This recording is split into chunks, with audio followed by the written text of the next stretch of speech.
Hey, this is Steve from Dallas, Texas. It's Saturday morning, my friend, and you are listening to Light Talk. This is your friend Stan in Gainesville, Florida, and today on Light Talk, we're going to discuss subtle lighting, scholarships, big bad tariffs, and state-censored education, all on Light Talk. And this is David coming to you from the beautiful Belmont Shore neighborhood of Long Beach, California. And if you don't already know, you are listening to Light Talk, and we are the Lumen Brothers. Welcome, everyone, to episode 422. Anyone have any news? Do we have any news from Texas today? Because I love the yee-haw. Can I put something in? Come on, make something up, Steve. News from Texas. Well, it's raining. It's raining Barbecue. It's raining like a cow urinating on a flat rock. All right. Thanks, Steve.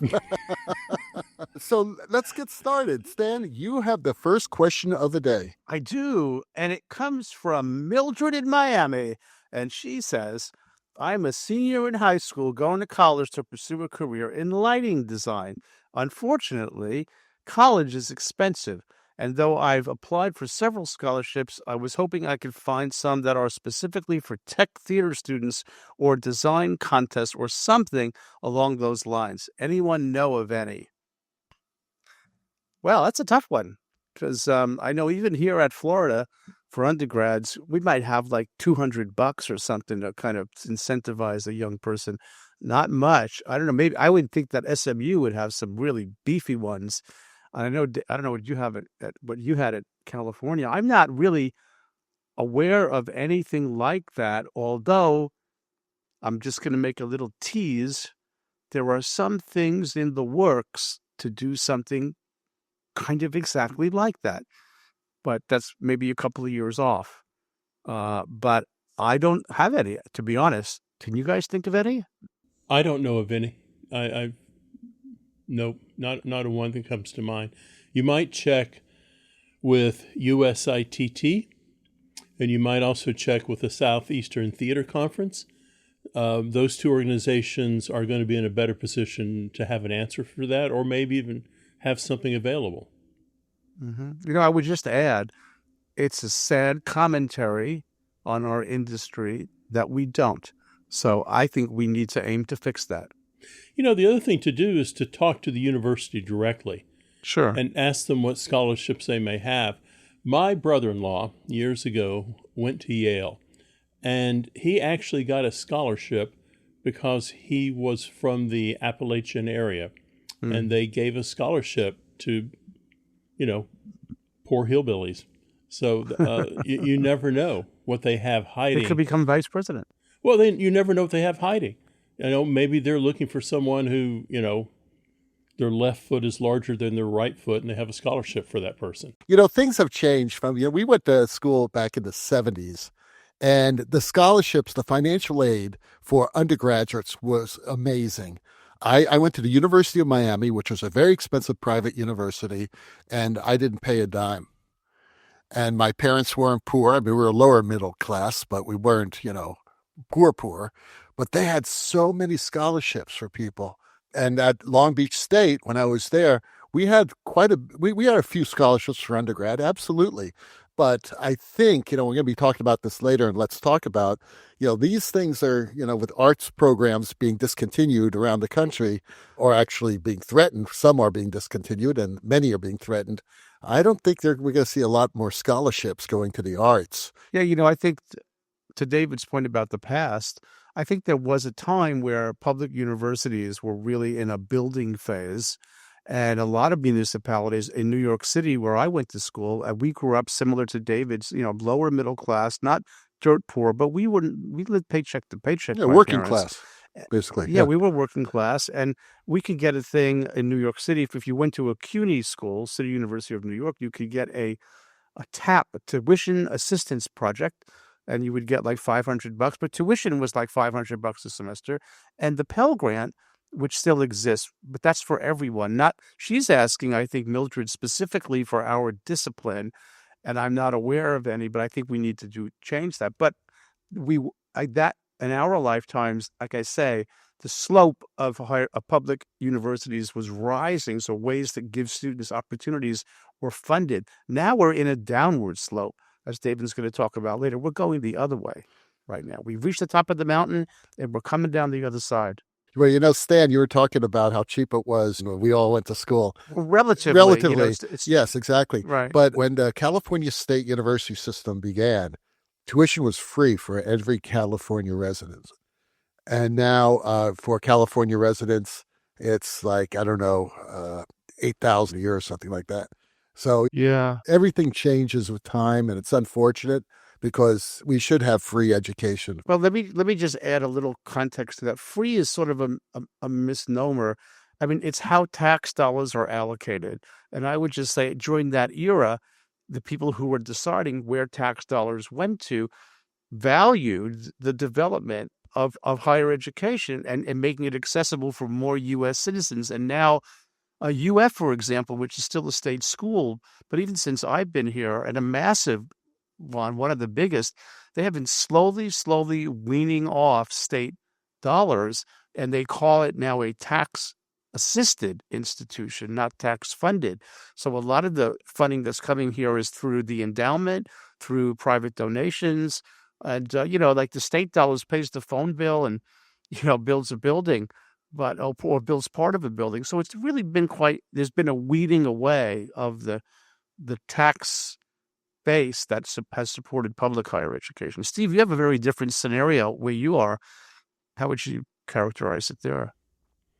Well, all the different schools on the campus have some type of scholarship program. Meadows does have scholarship programs. I believe every one of our undergraduates are here on scholarship. So those programs exist. They're highly competitive. But, I mean, they're out there. Again, you just have to talk to the school's financial aid. There's 200 schools that offer undergraduate degrees, and I just couldn't even begin to tell you which ones have scholarship money and which That's ones a private don't. institution. What's Private, right? That's the point. Yeah, SMU's private. What's the tuition Right. there? Just the regular tuition, if you're going to pay it, no scholarships. Well, I think I saw that the full package, which is housing, meal plan, and classes, so it's everything turnkey. I think that's about $80,000 now a year. It's like USC, I believe. It's right up there. That's a lot of money. Those are loans you're going to be paying off, not in your life, but your kids' lives as well. They're going to be paying them off. It's unbelievable. And by the way, the tuition I just looked at Cal State now is $6,818. That's still pretty cheap when you're thinking about it, compared to like $80,000. Yeah, okay. All right. Diana from Madison asks, Wendell Harrington once said about Tharon Musser's subtle lighting, "You didn't see the lighting effect, but you felt it." How do you know when your lighting design is subtle enough to just feel the lighting cues? Well, this is a really good question. Yes, Wendell is correct. Tharon Musser reached that point in her genius. She was so in tune with what was happening on stage that she was able to create lighting that you felt and you didn't see. There are a lot of great lighting designers out there, but once you reach that point and you're able to find that quality and understand it and know how to get it, you're a step above it. And let me just give you a couple of ideas here. Okay, this is what I try to do. One thing you could do is to cue everything to the music of the play. When I say the music of the play, it could be actual music, but it's also the rhythm of the play itself, the emotional rhythm, the dramatic action, the emotional space of the play, how that shifts. If you follow the music of the play, you're supporting it, and the audience is less aware of the lighting distracting from it. One way you could do that, and I still do this, and I find this a very important thing, and I always told my students to do this as well, is when you're lighting a show, and yeah, you're going cue to cue to cue, you're building your cues, and then you start getting into tech rehearsals, and you see the cues running over the action on stage and the actors, and you're making adjustments, and you're having transitions. Should this transition be a 7 count? Should be an 8 count? Should be a 3 count? You're getting close. You have an idea of what it should be. And hopefully you get about 70 to 80% there by the time you reach dress rehearsals. Because in dress rehearsals, you've got to make that shift because now you've got costumes on stage and you may have to shift some color. You may have to shift some focus. That person who's wearing that white dress is taking a lot of focus from that person wearing the dark green dress. You never know until you're there, right? And you actually see it on stage. So you're making those adjustments. My point is you find one dress rehearsal that you could put your headphones down and you leave the table and you sit off to the side like you're an audience member and you watch the show like you're an audience member. You don't think technically about the show. Oh my God, I need to take this down. Don't take notes. Just watch the show. And then you will see if anything is distracting you. Make sure you never distract the eye, especially if you're lighting. This is another thing I was thinking about. If your lighting fixtures are in view, and this is a lot of people make this error. There are some tricks you can get around it to ease this. But to see a light come on and off by itself, because let's say all your fixtures are in sight because the director wanted it, or that's the style of the show, whatever. Or you're in a theater like a black box theater where you see lighting fixtures. Then you got to be careful because when those lights come up, even if they fade up, if they're coming up from black, then your eye will automatically go up there because something is lighting up above you.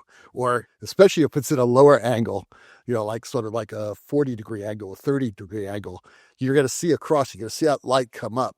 One trick that I always do whenever I'm in a situation like this is I will glow those lights a few cues or one cue before they come up to full or come up to their intensity. And I would just activate the lens of the light. So that when that light fades up, let's say I recorded at 5% or 3% or something like that, right? And it comes up in 20 seconds. You're not going to see it come up in 20 seconds, to 3%, from 0 to 3%. But the next cue, when it does come up to 40%, it comes up in 7 seconds. Then that light already has a starting point. And this is really necessary to do when we had tungsten halogen lamps, but it's also important with LED because, again, if you're going from 0 to 40% in 7 seconds, that's going to distract your eye. But if you're going from 5% to 40% in 7 seconds, it's going to be a lot easier to ignore and not to draw the focus up. So that's another trick. How about you guys? What do you think? Well, I agree. We're working on that right now on a concert. And the idea is we're trying to establish what the ceiling is on it and to make sure that once we establish that ceiling, we don't have something randomly above the ceiling to pull your eye even higher than the visual lighting ceiling. I think you're right, though. I think the really clever thing there is to just sit and watch the show and don't stare at where you want to stare. Just sit there and let the thing happen in front of you. Sometimes you can also go back and you can bounce through every cue as a snap, and you can see if lights are moving around the stage the way you think they're moving around the stage, or all of a sudden you've got something random programmed in that shouldn't be in the cue, and you never notice it because it's coming up in 30 counts. I had a student years ago working on a production, and he kept bouncing back and forth between 5% and 8% of a special on a door. And I said, I just can't see this at all. And he looked at me like, I'd lost my mind. And he goes, what? It really makes a difference whether it's 5 or 8%. I said, just turn the light on at full. And a light came up on the sofa. I said, well, clearly you don't know where that light's coming up on. So maybe we want to go back and take a look at what you think is coming up that's really coming up. In his case, he had transposed a number from 19 to 91, and he was convinced it was the door, but it wasn't. The mind is a powerful thing. I agree with everything you all said. I'm going to answer this in 5 words. It's all in the timing and perhaps the placement of the cue. Subtle, we talked about subtle, feeling it. It's all in the timing. And you can get that sense, like David said, from just sitting there and watching and feeling the music, as he says, the music of the show, and the music is all the timing. Music is the time. It's time. I've been fortunate enough to work on shows that give me a lot of time in dress rehearsals that I could do that, but sometimes you don't have the time. And usually in that case, the first time I end up seeing the show in a lot of these rushed productions, like the one I just did in LA, is opening night. And invariably, when I'm sitting there opening night, I'm saying, oh my God, that cue needs to be a lot more subtle. So spend the time away from the production table. I think the production table is a horrible place personally. You got monitors everywhere. You're being distracted. I mean, everyone's talking to you. You're talking to people. How the hell can you like the show? So take a break. Go, sit a couple of rows away, right? Because I guarantee you that your professor will like say, "Wow, he's or she's really smart. They're getting away from this for a few minutes." A good professor will understand what's going on and say, "I want to watch the show for a minute because I want to make sure this atmosphere is working and this next cue that's coming up transitions with the beat and the music of the play." That's the way to do it. You are listening to Light Talk with the Lumen Brothers. Today it's only brothers. And this week, Light Talk is sponsored by Total Bastard. Introducing the Total Bastard Profile. For those who don't just follow the spotlight, they own it. Step into the world of unapologetic attitude with Total Bastard, the company that doesn't just light up the stage, they own it. From the creators of Bastard Amber, Bastard Blue, and the legendary Bastard Pink comes a new fixture designed to push boundaries, make statements, and, let's be honest, stir up some serious theater gossip.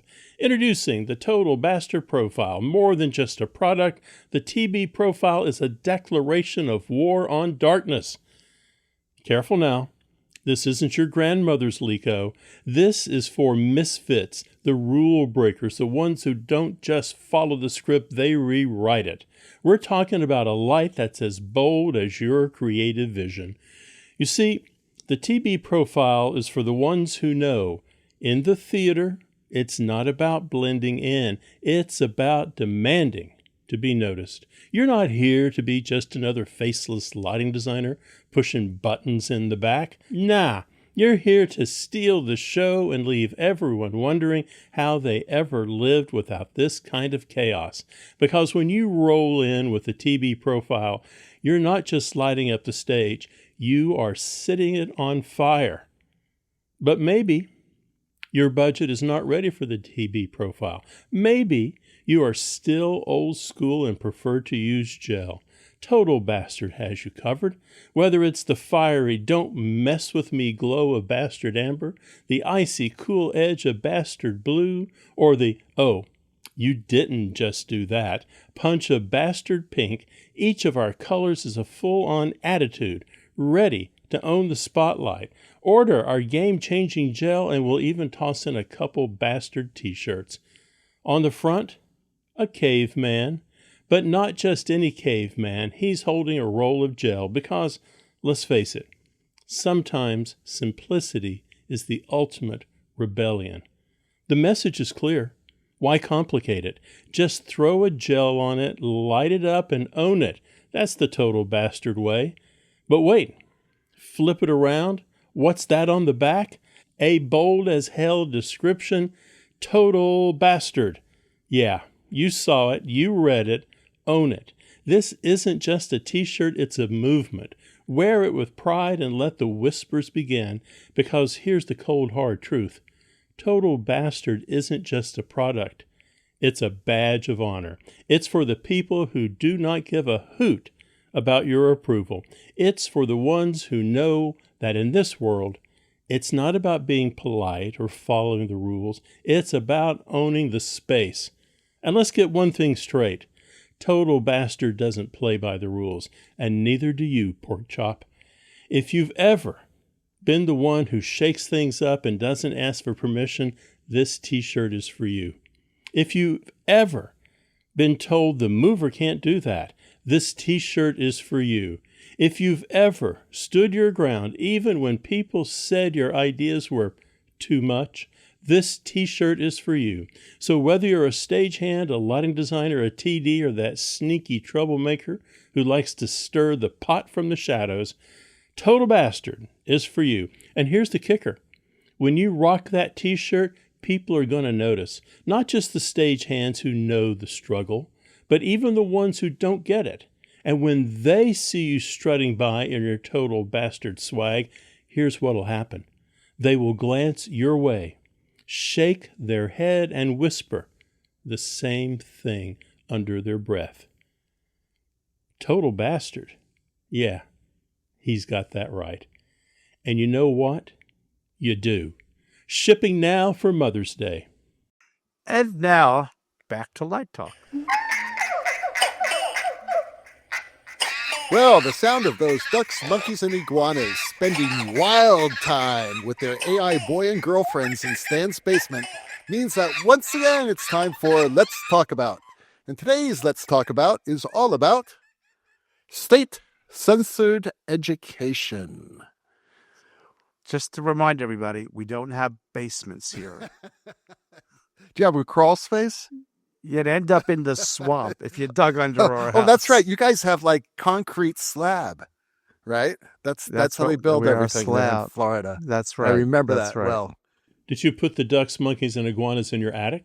Hear them running around? Well, up in Pam's studio. All right. We received an email from Brenda, located in West Lafayette, Indiana, home of Purdue University. And she writes, with the latest news coming out of Indiana regarding state oversight of universities, along with the discontinuation of university arts programs in some of these states, should students be concerned with choosing a university that is located in a red state? I don't think it matters what state. I think it's going to impact all 50 states. Maybe the red are first, but the rest will follow over the next 3 years. Steve, Stan, and I, we've been doing this for decades. We've been teaching in universities all over the country. Steve, you've taught in several states. I've taught in several states. Stan has taught in several states. And trying to hold on to your program is a constant battle. Now, probably not for Steve or Stan, but certainly for me it was. Believe it or not, of all places, California, not because of the what's happening politically, where state legislatures are controlling and actually mandating what should be taught in these universities, which is pretty much the end of academic freedom as far as I'm concerned, but because of just the finances, especially in a state university that is, trying to keep tuition low. And it's always been a battle. But now it's gotten to a point where you're having all these state governments and legislatures, changing the rules. I feel bad for my colleagues, younger colleagues who are still teaching, because the battle's going to just be more difficult. But we're talking now about pretty much a social and political battle. And yeah, I think it's something that you should be concerned about when you choose a school. I saw something here. I just looked up my variation of that question, and I'm looking at Inside Higher Ed, and I was kind of surprised.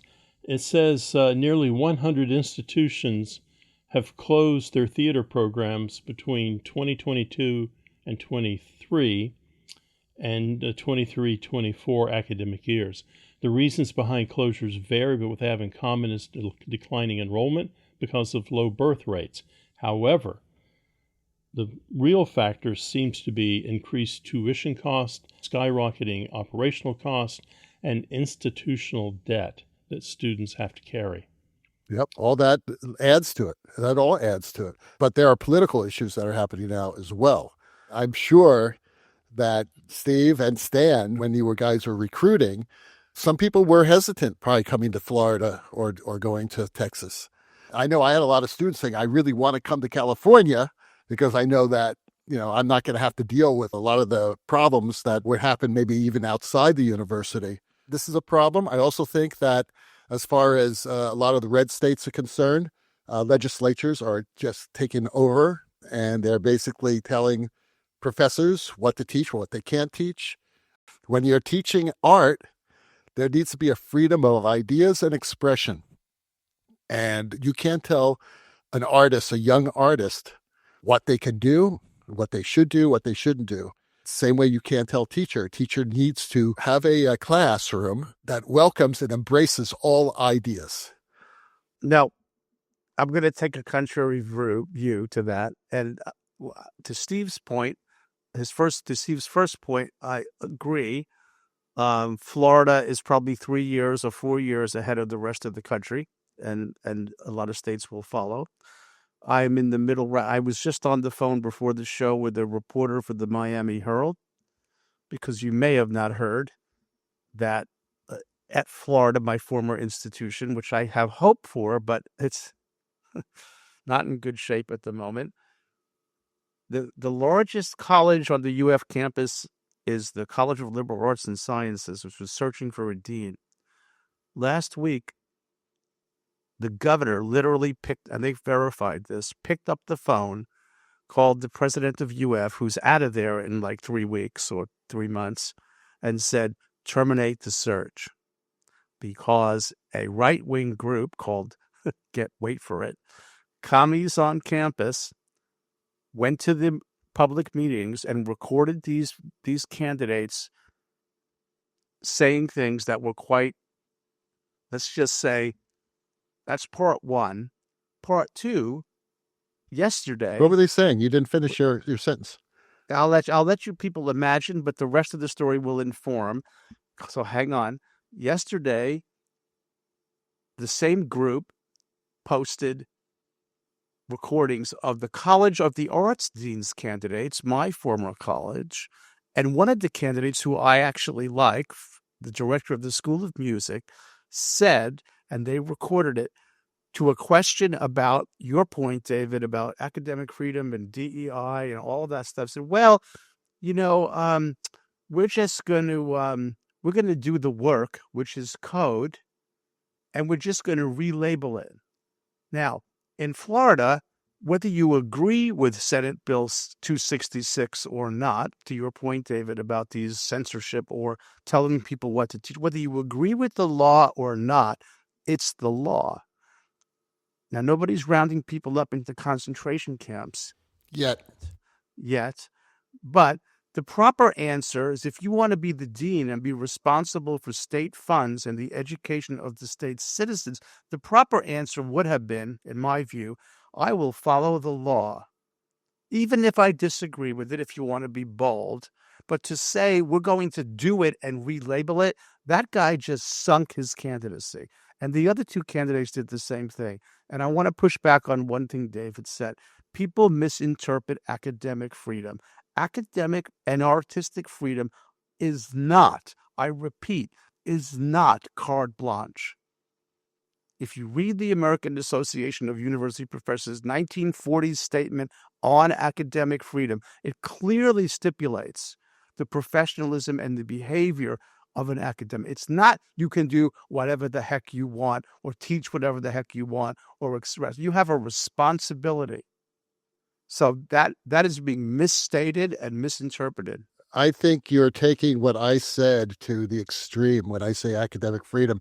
I'm talking about a free exchange of ideas that may not go with their fundamentalist upbringing. And vice versa. The same holds true. Freedom of speech does not carry over into a public university. Absolutely. In a classroom, it does. No, you do not.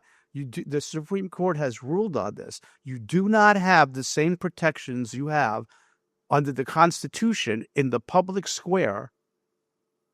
You don't have those protections as an employee. You have those protections as a citizen. If you want to stand up on a park bench and say Nazis are great, you can do that. Okay, no one can control your speech in the public square. That's what the Constitution affords you. At the university, no, you do not have those protections.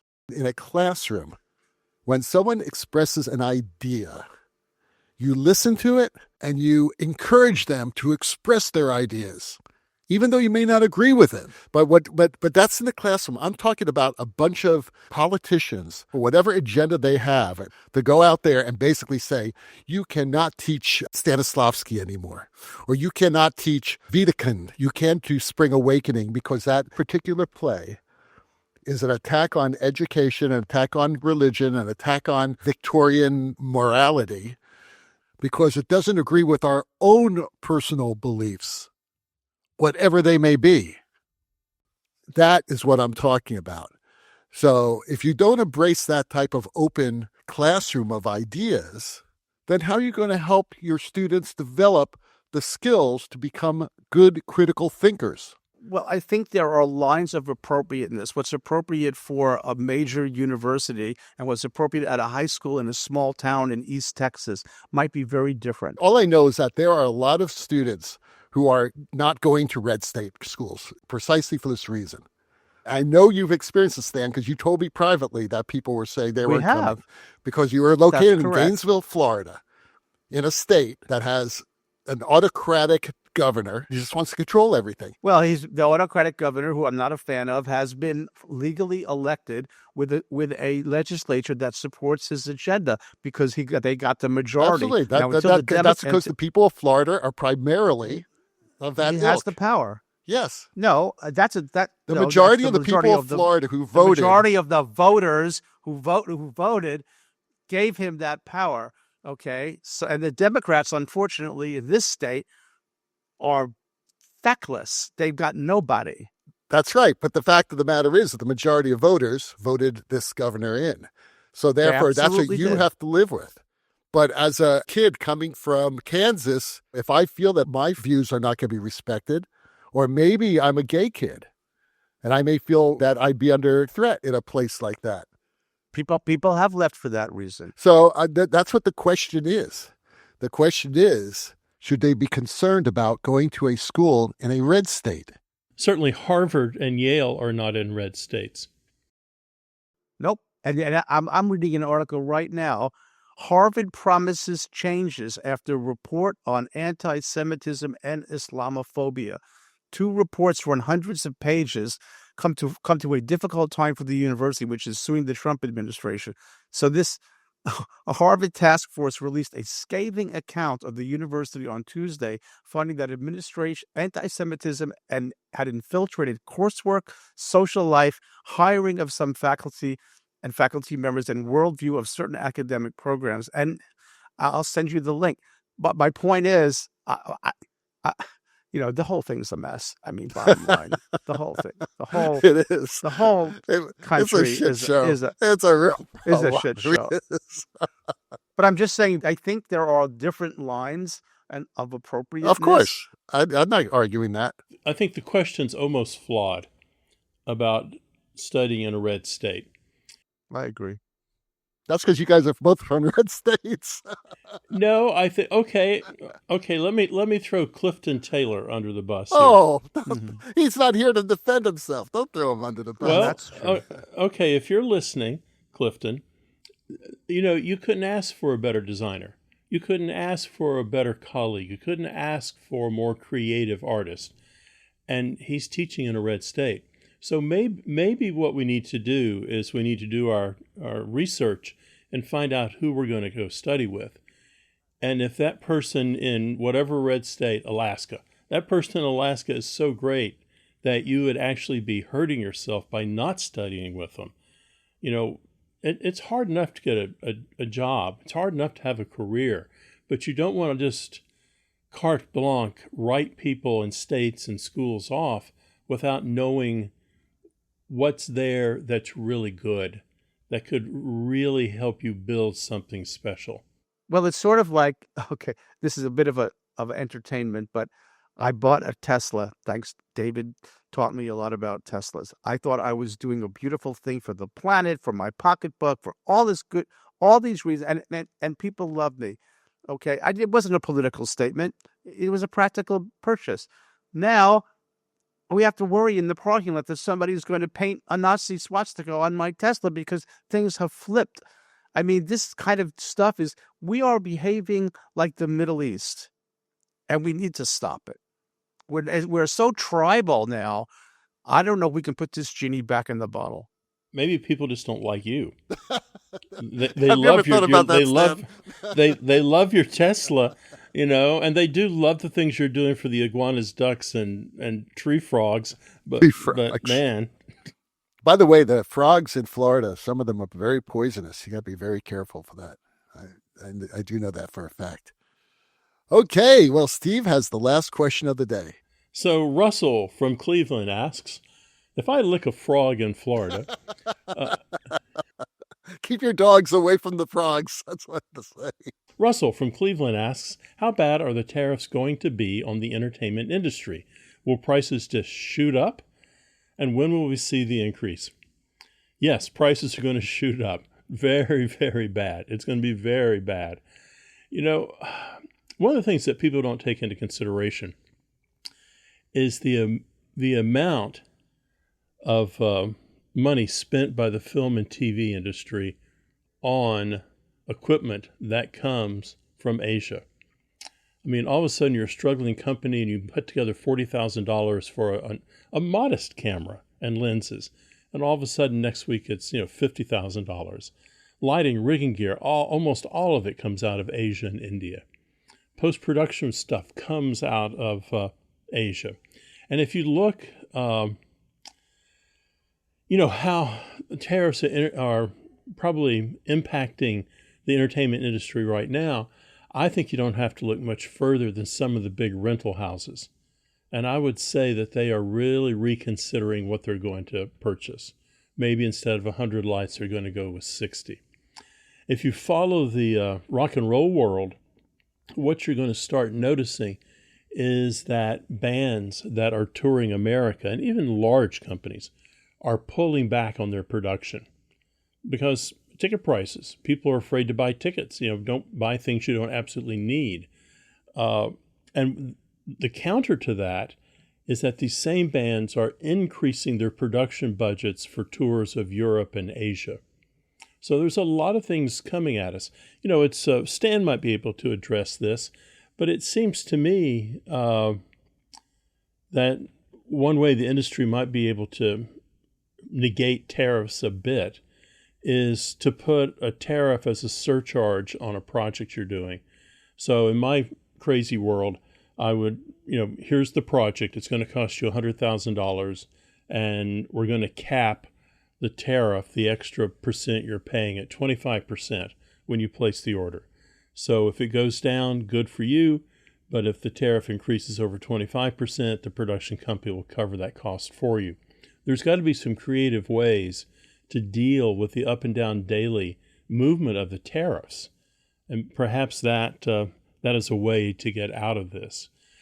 Also, I think you're going to have to take a look at what universities are doing. I think universities are going to consider their production cost a lot more closely.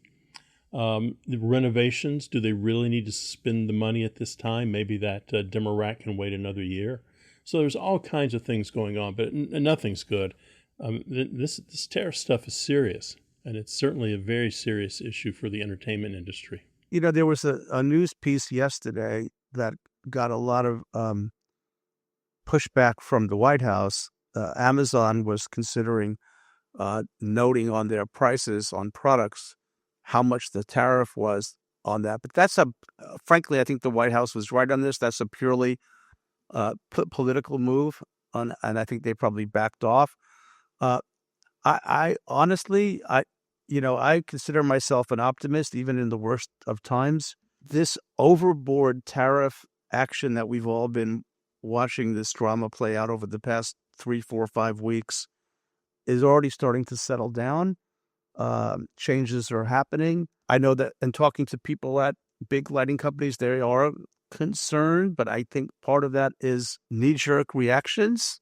And they're certainly not unvalid given the speed and intensity of what's been done. But I think these people are trying to move very quickly. I think the country is starting to speak, as you've seen in the approval ratings in the last couple of days. And I think you're starting to see some moderation. And I think the more moderate voices are calming things. So, every action has an equal but opposite reaction in physics. I think it's the same thing in human nature. So I want to speculate, but I think it's a little bit overblown. I don't think it's going to be as draconian as the worry is. We'll see. Well, if you had a sane person in the White House, I'd agree with you, but we don't. But there's more than one person there, and that person is very easily swayed, as we all know. Whoever spoke to him last, right, is what is. So yes, it's a very manic psychology. There are some very overzealous people, but the good thing, my optimism, still in a democracy, the people can make noise. And when the people make enough noise, it has an impact. Well, Stan, you are the optimist. We are headed for a very horrible recession. We could be headed for a very horrible recession. I don't think so. I think the economy is essentially strong. The question is whether this particular shock to the system will be long lasting. It depends on which analysts you read. You get a variety of opinions. The last 5-6 days, you've seen a pretty nice recovery in equity markets. This week is a big week in economic indicators. So far, so good. Today's only Tuesday. And actually, recessions, and certainly mild ones, are a natural part of capitalism. So, like, a recession is not the boogeyman. Well, it is the boogeyman. When the whole idea was he was supposed to lower prices, inflation was the number one concern. There was just a meeting in the Oval Office, apparently, from, like, I believe it was the CEOs from Walmart and Target and so on people. That's right. And basically told the president and his economic advisors that within 2 weeks there'll be empty shelves if things don't change.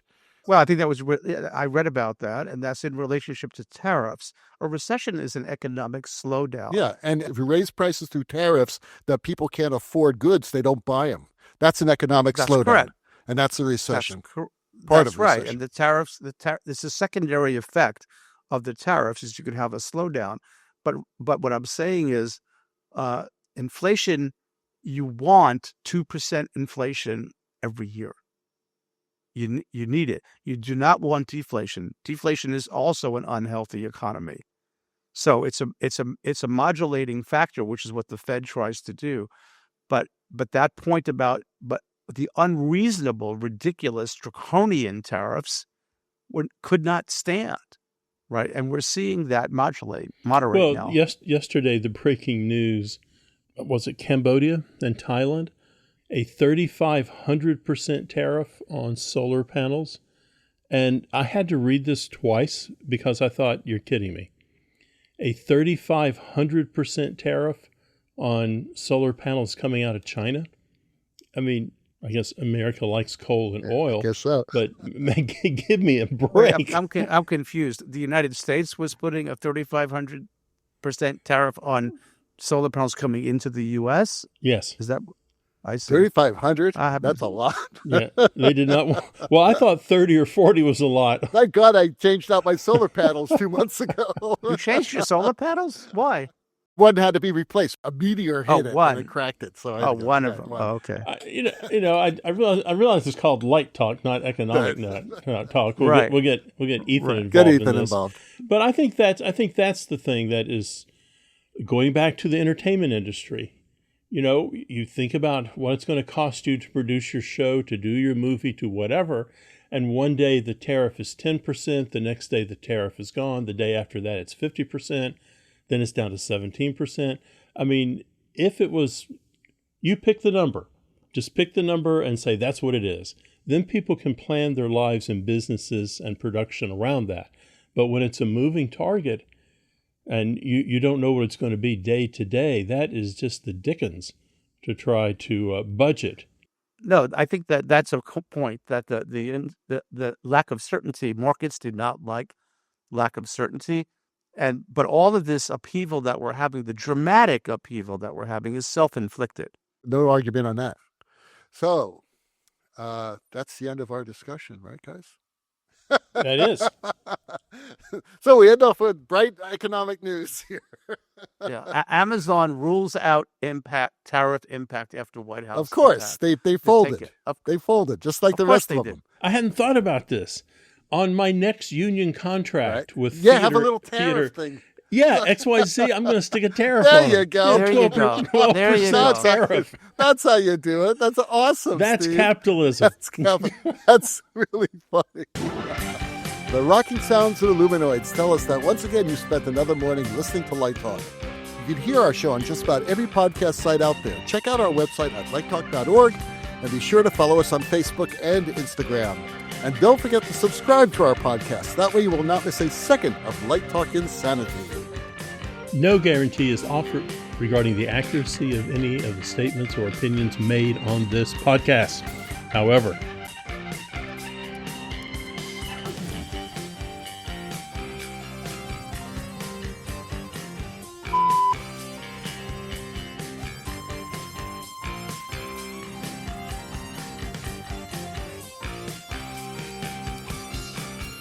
Light Talk is written and produced by the Lumen Brothers and no sister today, but we are coming to you from Long Beach, Gainesville, and the Lone Star State. And be sure to join us next week when we talk about more Enlightened Shenanigans and serve you more of our casserole of nonsense. Light Talk, broadcasting questionable Lumen knowledge and humor around the world. So we'll see you all next Saturday morning. Bye-bye from Light Talk.